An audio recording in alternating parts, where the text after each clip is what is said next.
So this is your video for 6.6, and we are comparing triangles and different measures in triangles, and it really builds off of 6.5 and what we do for listing like sides and angles, greatest to least or least to greatest, and what that kind of looks like overall. So we're just going to jump in, and hopefully it will clear some questions up that you may have. The first thing to look at is to picture like a door on a hinge or a gate on a hinge. So if you look at these pictures, okay, you're looking at like a hinge by angle A, and gate by C is like opening further or shorter, and it's changing the distance between B and C based on like where the gate is open to. So it's either longer or shorter depending on the angle of A. And that's what we learned yesterday. It's like the smaller the angle, the shorter the side. The bigger the angle, the bigger the side that's opposite of those. So that's kind of where we're looking here, okay? Take a minute and read through these theorems. If you want to pause the video and do that, that would be great. And then I will keep moving on.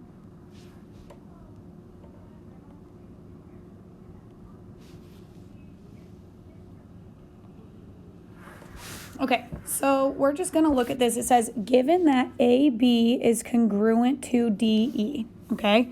So AB is congruent to DE, and BC is congruent to EF. How does the measure of angle B compare to the measure of angle E? Okay, so we have to look at these sides. And remember, the bigger side has a bigger angle opposite. So in this one, you would say angle B is larger than angle E because the side length is bigger, okay? You could also write it angle B is greater than angle E. Looks a little more confusing with the angle, sides, and the inequalities, but you get the point. So same thing here, okay? We have some given information. ST is congruent to PR, and then I also know that this is the reflexive property right here, so these are congruent. And then we're going to go ahead and compare. So again, it wants us to compare, and I'm going to highlight those two angles, okay? It wants us to compare PST right here and RPS right here. So if I'm looking, I have to pay attention to the side lengths.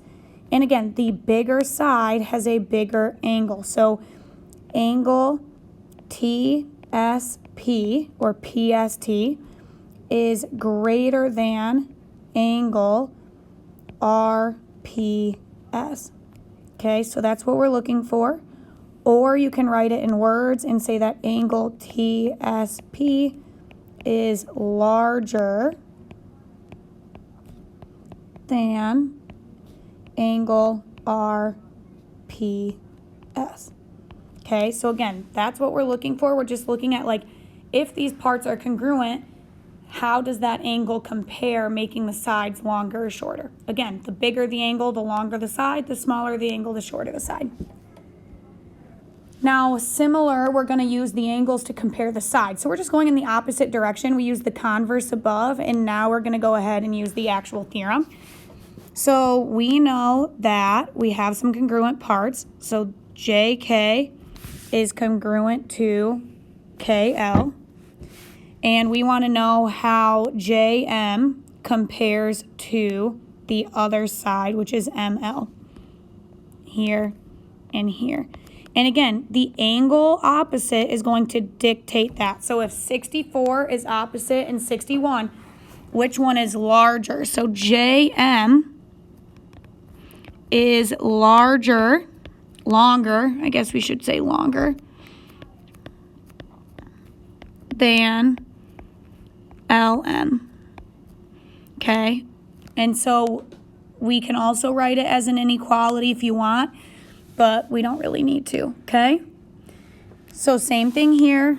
Let's look at what we're given, and then we'll kind of go from there. So I know that A to B is congruent to D to E, Okay, and then I also have BC is congruent to EC. You should always have two congruent sides. And this one I didn't mark it. We had the reflexive property. So going back. But you should always have two congruent sides, and then we're comparing the angles or the sides. So if I look right here, 48 is opposite this side, and 47 is opposite this side. Now they might be really close, but A to C should be bigger, so is longer than, okay, this side right here, C to D.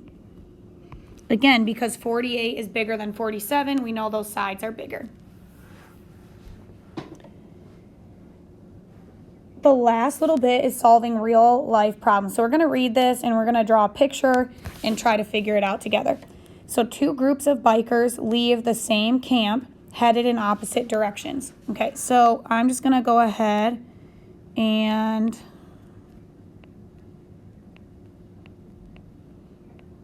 here's my tent. This is their campsite, okay?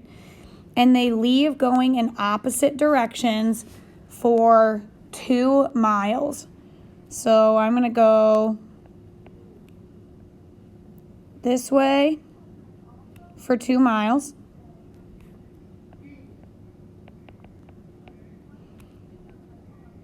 And this way for 2 miles.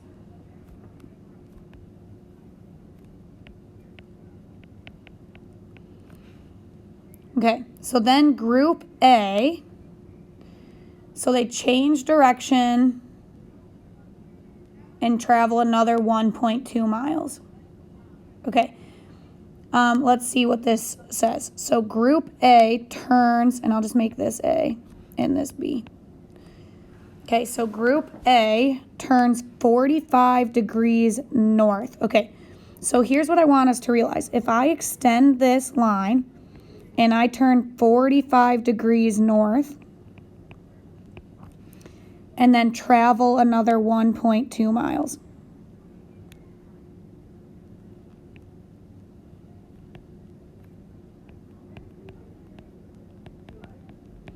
So again, I was going straight out and then I went 45 degrees north. So look at that angle. If that is 45 degrees, I'm going to go 180 minus 45 to get that interior angle, and this is 135 degrees on the inside. So this angle right here is 135 degrees. So let's go ahead and talk about group B. Group B starts heading west 30 degrees. Now, directionally, it really doesn't matter, like north, south, east, west, as long as you know that they're changing directions 30 degrees. So I'm going to come in here. They go 1.2 miles. And then same thing. I'm going to go 180 minus 30. And I get that this interior angle is 150 degrees. Okay, so far these are their biker paths. And then it says which group is furthest from camp. So I'm going to use another color. What it's asking is this further to camp? Okay, or is this, ooh, that was not straight. Or is this further to camp? Okay. And how do you know? So we're going to go ahead and compare those. And again, it's based on the angle, opposite 150, opposite 135. So group B, okay, A was over here, this was group B. So I would say group B is further from camp, which means group A is closer to camp. Okay, and we know this because of those angles that are opposite. Okay, so 150 compared to 135, we can see that. Okay, now this follow-up question okay, keeping this on my page. What if there was a third group, okay, that travels 2 miles north and then turns 40 degrees and travels 1.2 miles? Okay, so I'm going to come in here and I'm going to do group C. So if they go up 2 miles,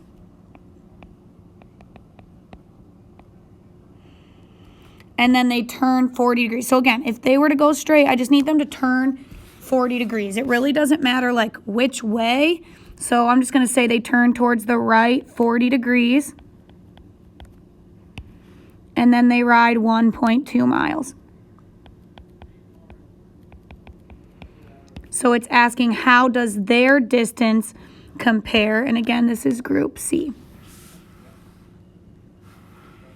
So opposite 40, so this is a linear pair. 180 minus 40 is 140 degrees. And so if we were going to just put them in order, comparing all groups, okay, opposite 140, opposite 150, opposite 130, okay? Let's go ahead and go, the closest group is who? So the closest one is the smallest angle. So that would be group A. Then it would be the middle group. So group A would be the closest, then 140, so that would be group C. And then the furthest away is the biggest angle, and that is group B. So again, you're looking at the angles. So the closest is here. Okay, the furthest is here. So again, we're just looking, and again, the directions doesn't really matter in terms of like north, south, east, west. As long as they're turning that degrees, you're gonna get the same thing. So this is your video for 6.6. Hopefully that makes sense, and we should be good to go.